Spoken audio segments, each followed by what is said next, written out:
Two Western states holding highly anticipated primary races today should give us yet another look at how much power former President Trump has on the Republican Party.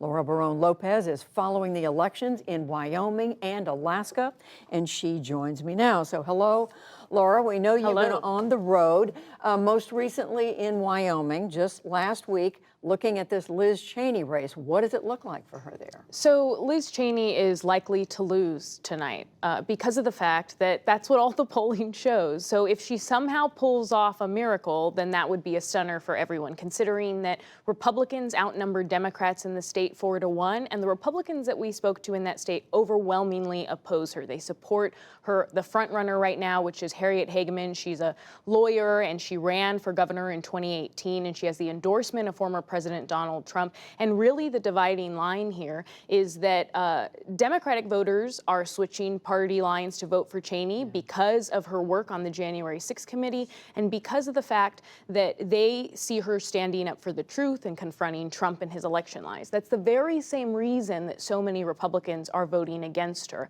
And the poll that I'm talking about is the University of Wyoming poll that shows that Cheney is down by some 29 points. Cheney's at 28% and Hageman's at 57%. So it's not looking good for her. Even with the Democrats crossing over to change party. So I know you've been talking to a lot of analysts. If she were to lose, what are they telling you about what that would say about the Republican Party and Donald Trump? Well, it really would fit into a pattern, right, that we've seen every primary night where a number of election deniers continue to win the Republican nominee, whether it's up or down the ballot, Secretary of State races, gubernatorial races, Senate races, and House races. And actually, the Washington Post had this recent investigation, where they broke down the data, and it showed that across battleground states, major battleground states, some 62% of the GOP nominees that won their primaries have denied the 2020 election results and said that Trump won. So ultimately, even if Cheney were somehow to win, it really shows that former President Trump has a big grip on the party right now. A formidable force. So, Laura, stay right here. But we do want to turn right now for a moment to Alaska, because as we mentioned, two big races there for the House and for the Senate that we're watching. Our colleague Amna Nawaz was in Alaska recently talking to voters, and here is some of what they told her about how polarized this election's become. I mean, I've lived here my whole life. I've been a voter for 10 years, and it makes me nervous to see just such heightened representation of people's feelings toward candidates.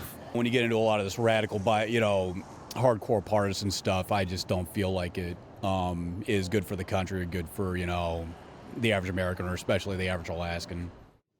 So, Laura, I should say, we are a bunch of voters were expressing their views. But let's talk about these races, starting with the Senate race, where Lisa Murkowski running for re-election, and she's hoping to move on to the general election. But she does face a strong Republican challenge. Tell us about that. She does. This is an all-party primary, so there's going to be a lot of names on the ballot. The top four move on. Lisa Murkowski has faced uphill battles before. Some of our viewers will remember that she had to be a write-in candidate previously, and she prevailed. But this is different because, again, she is the only Republican senator out of the 7 that voted to convict former President Trump, who is actually facing re-election right now. And she, again, is up against, a Trump-endorsed candidate. And this would be the 4th full term if Murkowski were somehow to win. She, again, is, pushing for moderate voters, independent voters, to really come and rally behind her. And she's up against Kelly Tshibaka, a former commissioner of the State Department of Administration. And so, again, very similar to Cheney, Murkowski is someone who stood up to Trump, who decided that she was going to support the second impeachment and vote for conviction.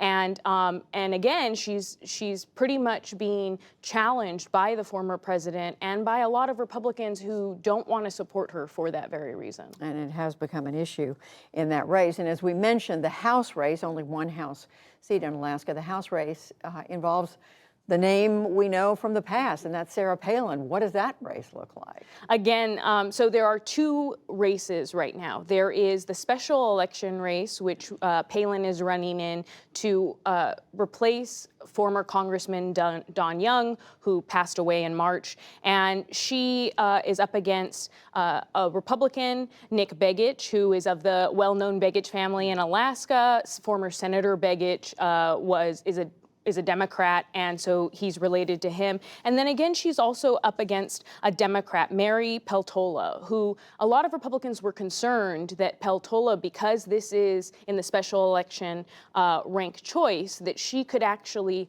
end up getting ahead of the two Republicans if they split the vote. Now, in addition to that, there is also a primary race that all of these candidates are running in as well. And that features some 22 names on the ballot again. And the top four are going to move on. And so Palin is expected to advance in that race to the November election, as well as the other two, most likely. So right now, though, there isn't very good polling in this race in Alaska, so it's very difficult to say who could come in first or who will ultimately win in November. And we should say this voting process requires voters to pay close attention to what they're doing as they do the ranked choice. Right. Make their decisions. Laura Barone Lopez, we thank you. Thank you. And on our website, we want to tell you you can follow the live results from tonight's elections as they come in. That is at pbs.org/newshour. You'll want to follow that.